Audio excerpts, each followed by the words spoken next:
This is in The Guardian. A leak from Credit Suisse, one of the world's largest banks, has revealed some troubling news about their clients, Josh. Well, this is a huge story. I mean, this is the printout. It took me about half an hour to read the first couple of pages.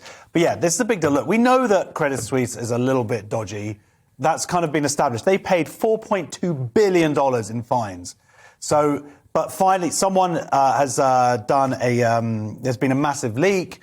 From whistleblowers basically revealed all of their documents to a bunch of newspapers, including The Guardian. So this is a huge story, and there are people here, dubious clients. They're talking about there's a Lebanese pop star who, some guy, a billionaire who ordered the murder of this Lebanese pop star. There's a Hong Kong stock exchange boss who's jailed for bribery. So there's a lot of the people that now finally been revealed, because the whole thing about Switzerland is that they can conceal who actually owns these accounts. Yeah. So this is a massive reveal. It's 30,000 accounts that have now been made public. There's like 100 billion Swiss francs, which is about 80 billion pounds. And yeah, it just shows that a lot of these people in these secret accounts are, surprise, surprise, incredibly dodgy actual criminals. And we've had the same debate, haven't we, since the Ukrainian tensions about Russian money in London. Absolutely. You know, money laundering, dirty money. But this is dirty money. The whole of it seems like the whole of Switzerland is. This is an old system. They actually established it in like the 1700s, and that it was so people in Europe had somewhere to put their money safely and secretly, and then it extended.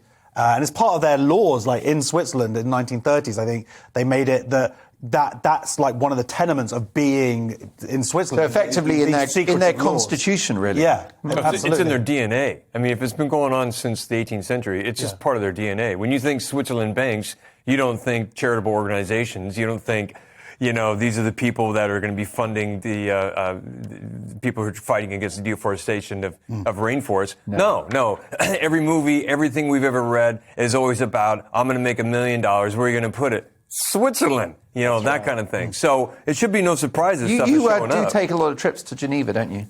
Yeah, on the way to Chamonix. On the way to Chamonix. Glad to hear it. By way of the bank. But I was reading, the Credit Suisse has more than 1.3 trillion pounds in assets. Remarkable. I mean, that's enough to buy the Ukraine from the Russians if they had to. I mean, if you want some dodgy dealings in that respect. But yeah, it's just, I think is that what's amazing to me is this story just broke? Are you just figuring this out? I mean, guys like Josh knew that they've been hiding money for years.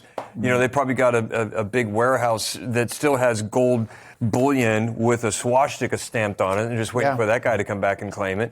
So, yeah, but on the other side of that is, do we open up banking? Do we have to make everything, reveal everything transparent? Did you do that? No, because then people will know that I don't actually have, thousands in my bank, that I just have a couple hundred. Yes, and the Swiss won't change how they do things because it's also a big money spinner for them. Yeah, well, you got to remember, you got three types of Swiss. You got German-speaking Swiss, you got the French-speaking Swiss, and you got the Italian-speaking Swiss. Is it okay to hate all of them? No, you have to hate the German ones. Okay.